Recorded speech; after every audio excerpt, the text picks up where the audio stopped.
प्रत्येक बाळाच्या आईची इच्छा असते की आपल्या बाळाला काहीतरी नवीन करून घालावे, त्याला ते खूप आवडावे आणि ते त्याने स्वतःच्या हातानेही खावे. म्हणून आज मी करायला घेतलं आहे रताळ्याचे सिंपल असे पॅटीस.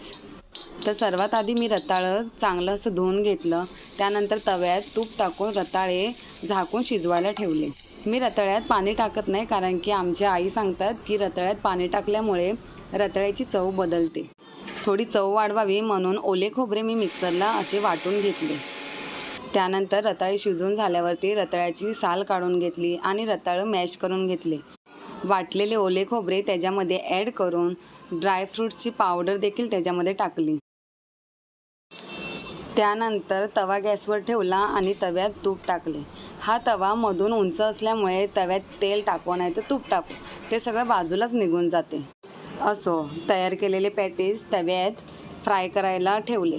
ते दोन्ही बाजूने असे छान लाल होईस्तोवर भाजून घेतले.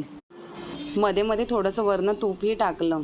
ते झाल्यानंतर ते थोडे गार व्हायला ठेवले आणि बाळाला ते खायला दिले. सर्वात आधी बाळाने एक चेंगरलं, ते नासवलं आणि नंतर मग थोडं थोडं खाल्लं आणि थोडं मीही भरलं.